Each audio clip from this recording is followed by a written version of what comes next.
Hello, Gabe Hiller here, Jihoanzoran on YouTube and Hana Brown Couch on Twitch, and it's time for an unboxing. I got a box from Amazon. Now, we use my wife's Amazon account, which I don't have access to, so I don't actually know what arrived today, so we'll see what it is.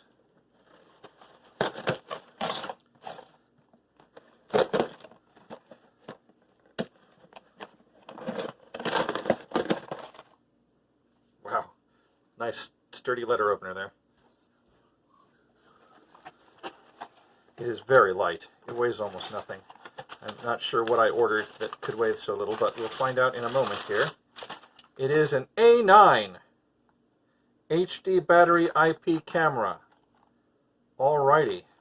Now the reason I bought this is because of this.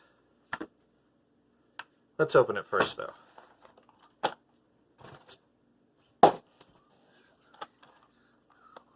So, we live in a neighborhood where people sometimes just throw stuff in our yard. And if you call the city about it, they're like, well, did you get their license plate number? And I'm like, no, they did it at 4 a.m. when I was asleep. So I guess to get their license plate number, I need a camera. Perhaps a camera such as this.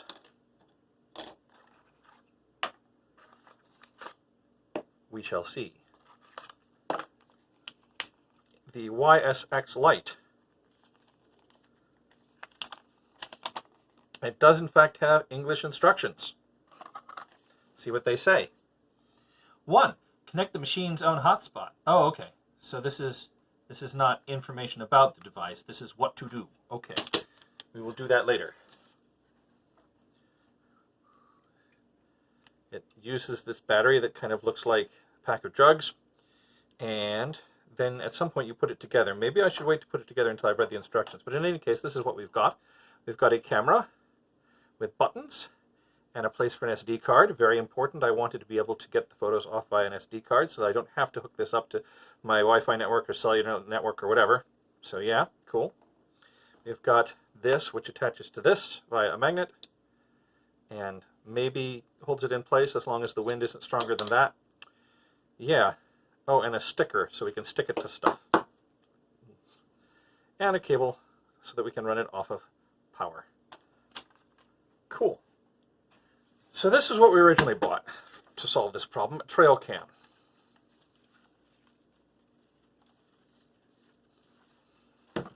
And as rugged as this cam looks, it doesn't handle moisture very well. It's meant to be strapped to trees, and when you're strapped to trees, well, you normally just have some protection from the elements. Well, we didn't have a convenient tree. We weren't taking pictures of deer. We were trying to get pictures of people dumping crap in our yards. So we put it on a post, and the post did not have like an umbrella over it or anything. That would kind of make it obvious, wouldn't you think? So, yeah, moisture got in it, and now it doesn't work. I'm not sure that the moisture is the problem, but let's just have a quick look at it. I'll show you what's going on with it here.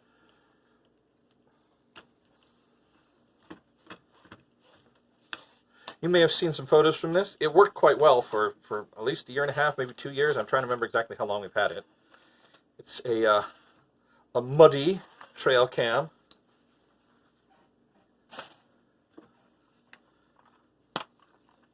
Put an SD card in there. We'll take that out. This is not the kind of SD card that fits in here. I thought this might end up being a little bigger than that, but actually small is not bad because it's harder to spot. Oh, we'll need to have that off to get all of those 6 screws out.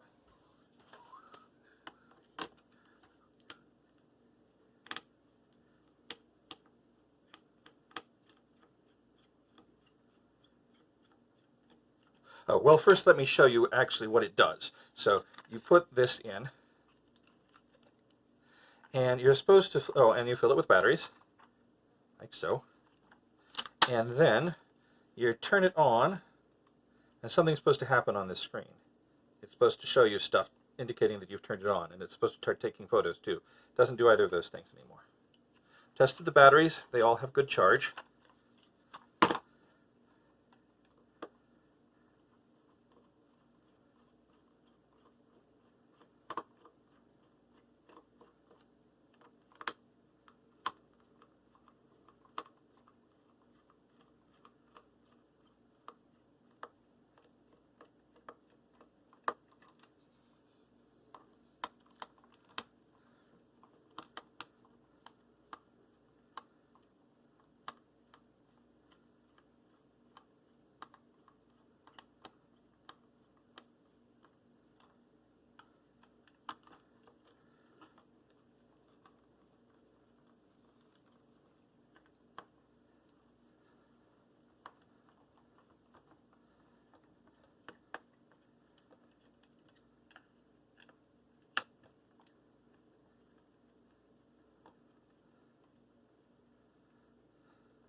it done it? Yes. Oh, no. Something's still attached somewhere. Oh, the hinge. Okay.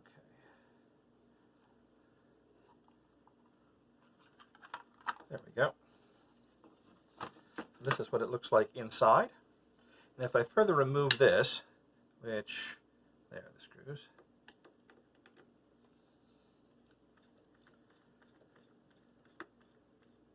So I've looked at this. There don't seem to be any signs of corrosion, of water damage in there.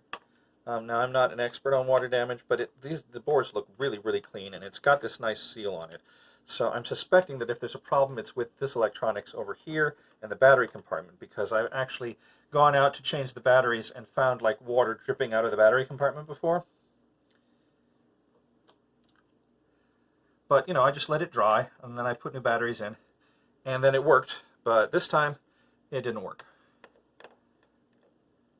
I didn't notice any moisture this time. I did notice some corrosion, but I brushed all that off, and I did some tests, and it seems to be okay, but there are things about it that I don't know, and the manual that came with it really doesn't go into a lot of detail about exactly how it is supposed to work.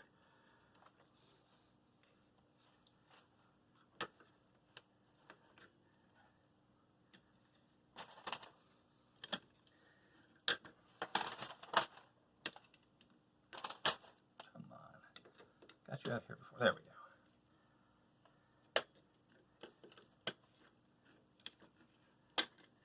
go. Okay, so there we've got some batteries. If we close the door again, they're all in place, and I can do some just basic testing to make sure that voltage is going through.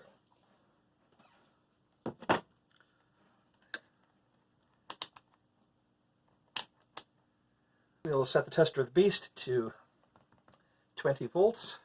DC, and let's see what we get. Plus there, minus there, and we get, you know, 5.97, 6.05, so we're getting 6 volts on this side from those 4 batteries. And on this side, positive, positive, negative, we get even more than 6 volts, 6.68 volts. So that seems pretty good, right?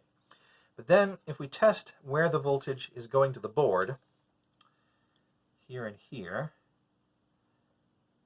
we get 6 volts again.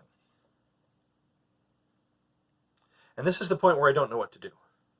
Because maybe that means that, you know, one of these banks of 4 batteries is not getting passed through, because maybe it's supposed to be 12 volts. But this looks like the kind of stuff that's going to work at 5 volts. Not 12, and probably 6, you know, on the outside, but not 12.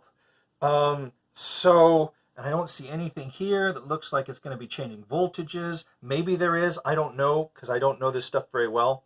The question is it supposed to be sending 12 volts to this board, or is it supposed to be sending 6? And the only way I can think of to try that is just send 12 volts to this board. But I suspect that, especially since this is something that's supposed to be used outdoors in locations where you leave it there for months, the extra 4 batteries, that 4 of these batteries are necessary, and the other 4 batteries are extra for battery backup so that it will last longer in the field. And it's actually just combining these in parallel so that you have twice as strong 6 volts. You know, you can draw twice as many amp hours out of it. Yeah, you know, so that's what I think is going on, in which case I don't know what's wrong. But I don't know. Let me know in the comments if you think I should just try sending 12 volts to this and see if the panel lines up. Because if I do, and it does, and doesn't just break it, well then I know it's wrong. Like something's wrong with these electrics here, that half of these batteries are not getting, the charge from half of these batteries is not getting passed through. Anyway, that's the situation, and that's why I bought a new camera. This one was considerably cheap. This one was like 60 bucks. This one I think was $7. You can see why it probably cost $7. But it might be a little harder to set up, but I figured for, you know, $53 less, it was worth a try, you know, and if I can't get it to work, maybe I just buy another one of these, or maybe I just, you know, go for broke and send 12 volts into it and see what happens.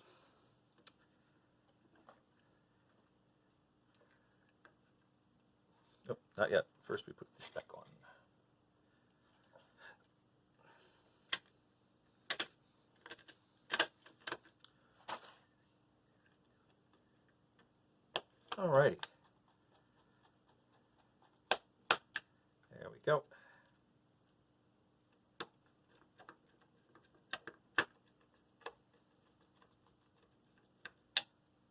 I normally film these in the evening, but we've got a full evening of plans tonight. That's what happens if I talk while I do things. We've got a full evening's worth of plans tonight, so I'm filming this in the afternoon. So if I'm a little sweatier than usual, or if there's a little more lawnmower noise going on in the background, that's why.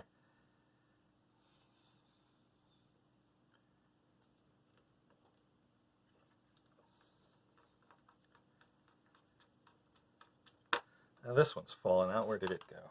There.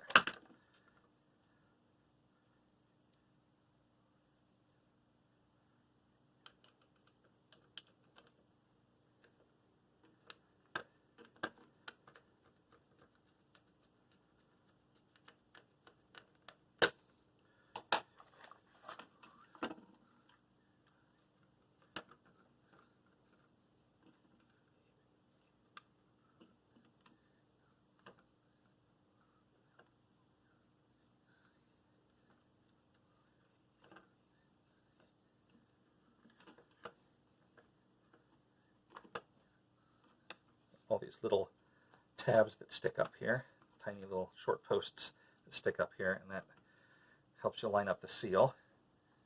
The seal seems to be lined up. Oh, I also tried plugging this USB port in. I had to take the whole thing out because there's not room to plug one in unless you have like a 90-degree one.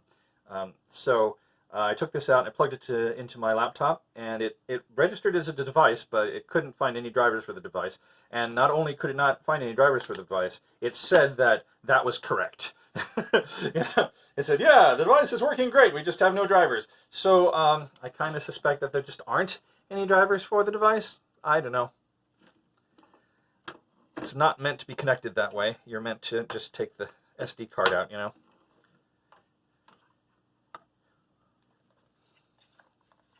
Hello? Is it not lined up right there? Door, are you working? Yeah, okay, good. I think it's lined up right.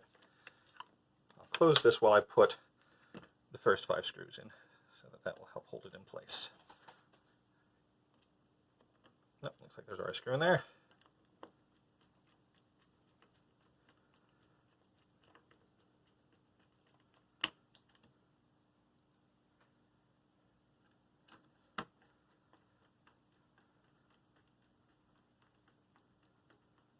Oh, so I wanted to apologize for the decreasing quality of these videos.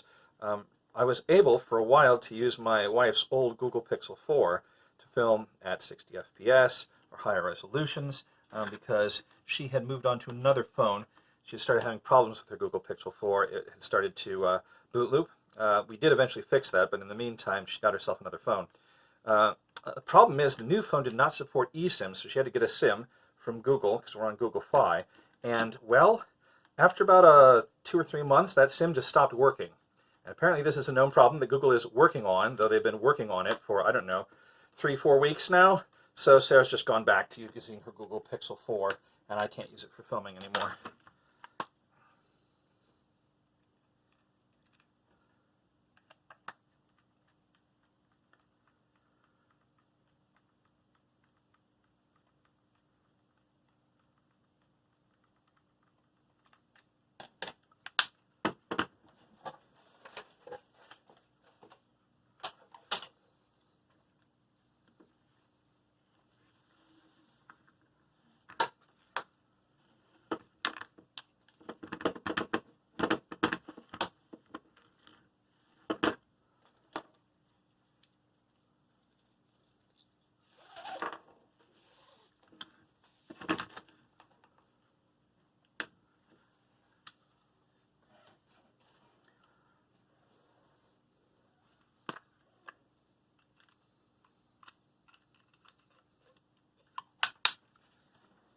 All right then, so let's have a closer look at this. Step 1, connect the machine's own hotspot. The hotspot at beginning of BAT. No network connection, internet connection. Oh, so these are 2 different methods. No network connection. Okay. Well, I can't do this with my phone because my phone is filming. So I guess I'll try and do it on my laptop. After entering the page, follow the steps below. No network link has been completed. You can watch the video closely. Note, you can't remotely monitor the Wi-Fi that links the camera within 4 meters of the camera every time you view it without a network link. You can't remotely monitor the Wi-Fi that links the camera within 4 meters of the camera every time you view it without a network link. With Wi-Fi at home, you can perform the following steps to achieve remote monitoring. You can't remotely monitor the Wi-Fi that links the camera within 4 meters of the camera. If you get too close to the camera, you can't remotely monitor it every time, but maybe sometimes? Bad English. No biscuit. Okay, is there any reason I shouldn't just put this on? It seems to go right there. It doesn't say that you need to do anything with the internals first. So I guess, there we go. Oh, hello. Get it to line up? Looks like it ought to line up. You see there's this two, oh, hello. It's loose in there.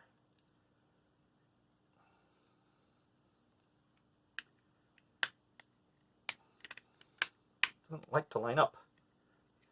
What's going on? Probably is misaligned. Oh no. Yeah. No, it's definitely thicker on that end. I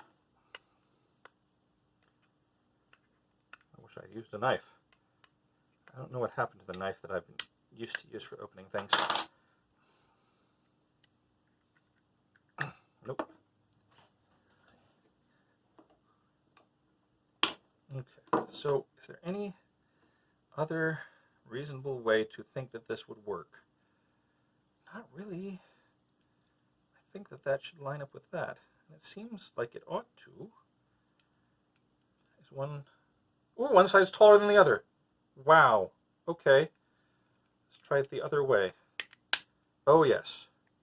That is much better. Cool. Okay. So now I bet we need to plug it in.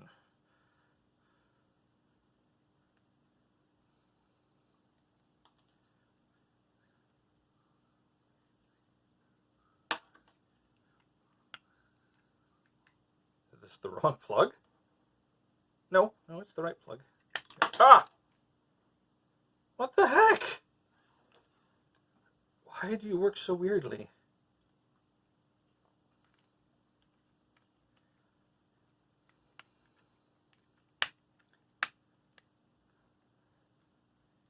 Maybe that's good. Here I have a battery bank. Should power it temporarily. Okay. Let's see if it has a Wi-Fi. Well, I can't see any Wi-Fi signal from it, so I'm going to take it downstairs and sit next to my laptop and see if that makes a difference. Well, I see no sign of any Wi-Fi network. None at all. So I guess it doesn't work. It's a piece of crap. It's supposed to make a Wi-Fi network. And then you're supposed to connect to that Wi-Fi network, and then you can see what's on the camera. And it makes no Wi-Fi network at all. So, yeah. Hello. If you can hear me, maybe it isn't quite as much of a piece of crap as I thought. But boy, the manual said nothing about how to do any of this. So I fooled with it for about 2 hours, and I think I finally figured out how to get it to record video. I don't know how to get it to take still photographs at 1080p, which it's supposed to be able to do. This is at 480p.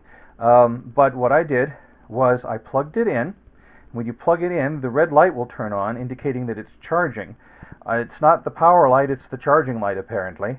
And once it's been on for a while, it'll turn off again because it's no longer charging. Then you hold the on-off button until the blue light comes on, and then the blue light will begin flashing. If the blue light stops flashing, as far as I can tell, that means it's actually out of power, which means, and it happens so quickly that I don't think it can store much power in that weird-looking battery sachet that we saw inside it earlier. But at least it seems to be able to take video, and as long as the blue light continues flashing, it will take video. But I think that means that you need it plugged into a power source in order to record video for any length of time. Now, I did mess with it for 2 hours beforehand, so for all I know, I changed some settings on it while trying to talk to it with my phone, trying to talk to it with my laptop, etc. In addition, there's a problem, which is that, as far as I can tell, as long as the blue light is flashing, there's also a Wi-Fi network. And it's a public Wi-Fi network, anyone can connect to it, and if they figure out what your camera is and know the right app, they might be able to set it up to connect to their Wi-Fi network and send pictures to them instead of to you. Though hopefully those pictures will still be on the SD card, but they may not be as private as you might like. But looks like I got it working, so bye for now. Oh. Looks like there's a stick-on plate. So maybe the magnet works better than I thought as well. It was just kind of hiding there, unassumingly, in the corner of the box. So one more word about this. I thought this was going to be a piece of metal that sticks to the back of the camera and allows it to hook to the magnet in the mount. Turns out the magnet's not in the mount, the magnet's in the camera. This is a different mount. This is for mounting it like flush to a wall. You stick this to the wall and then the camera kind of sticks to it with its very weak magnet. So it doesn't make the product better in the way I thought it did, but it does make it maybe a little more flexible. Okay, that's it now. Enough about the camera.